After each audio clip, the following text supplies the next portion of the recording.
వెళ్ళిపోవాలి. బుద్ధి చెప్పే అది మంచి పని కాదని బుద్ధి చెప్పేవాళ్ళు ఎవరు కాదు. ప్రార్థన మానేసేవా, మంచి పని చేసేవా అనేవాళ్ళు ఉంటారు కదా.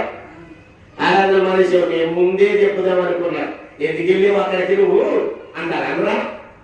లేరు కానీ ప్రార్థనకు వచ్చేవాళ్ళు ఎక్కువ మంది లేరు, కానీ వచ్చేవాళ్ళు ఉంటే మమ్మల్ని ప్రాణంతో మింగేసేవాళ్ళు ఉన్నారు. ప్రార్థనకి ఎక్కువ మంది వచ్చి కూర్చుంటే మమ్మల్ని ప్రాణంతోనే మింగేసేవాళ్ళు ఉన్నారు. వచ్చేలా అక్కడికి వచ్చేలా నిర్వచనం మీరే కళ్ళారా చూశారు. కింద ప్రార్థనలు పెట్టాము, ప్రజలు వస్తున్నారు, వచ్చేసారు, పాస్టర్లు వచ్చేసారు. పొడుతాడా, సంపుతాడా, నరుకుతాడా కూడా వచ్చాడు పాస్టర్. వచ్చేలా జనాలు పోగొని కానీ దేవుడు ఆశీర్వదించి మందిరం కట్టేనా రోడ్డు మీద వెళ్ళిందంటే బాణంతో చంపేయాలని చూస్తాను. అంత భయంకరం ఇక్కడ ఉన్న క్రైస్తవ బిడ్డలే. మోసకరమైన మనుషులు, మోసకరమైన ఆలోచనలు, హృదయాన్ని కఠినపరుచుకుని వాక్యానికి లోపడకుండా యేసుక్రీస్తు వారిని సిలివేసేవాళ్ళు లేరండి.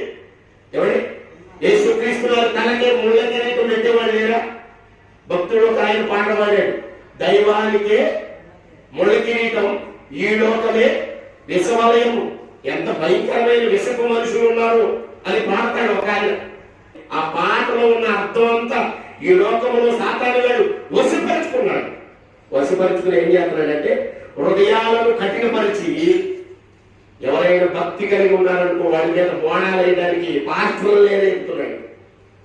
ఆ తర్వాత విశ్వాసులు, పాస్టర్ గారు వచ్చి చెడగొట్టాడుగా, దేవుడు ఆయన ఎందుంటే ఎందుకంటే జరుగుద్ది, పాస్టర్ గారు చెప్పారుగా మనం మానేసుకుందామని. మానేగా అందరూ మానుకున్నారు. మానుకుంటే ఎవరికి నష్టం? మానుకున్న వారికే, హృదయాన్ని కఠినపరుచుకున్న వారే కీడులో పడిపోతారని ఉంది వాక్యం, వారికే నష్టం. అందుకే దేవుడి వాక్యం తెలియపరుస్తుంది, వాక్యానికి లోబడండి. కట్టుకథలు చెప్పట్లేదు, దేవుని వాక్యానికి లోబడమని నేను మీకు తెలియపరుస్తున్నాను. ప్రకటన గ్రంథము 22వ వచనంలో అంటున్నాడు ఆయన మాట. నేను వాక్యాన్ని ముగిస్తాను, అయిపోయింది సమయం. ఈ గ్రంథంలో ఉన్న ప్రవచన వాక్యములను విను ప్రతి వారికి నేను సాక్ష్యం ఇచ్చుతున్నది ఏమనగా, ఎవడైనను వీటితో మరి ఏదైనాను కలిపినలా ఈ గ్రంథంలో రాయబడిన తెగుళ్ళు దేవుడు వారికి కలుగు చేయను.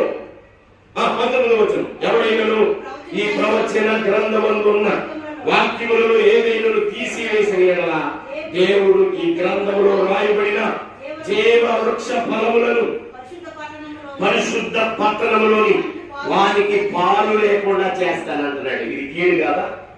ఇది కీడు కాదండి. దేవుని ఆశీర్వాదం కోల్పోతారంట, కోల్పోయే పనులు చేయవద్దని ఎన్ని మార్లు చెప్పి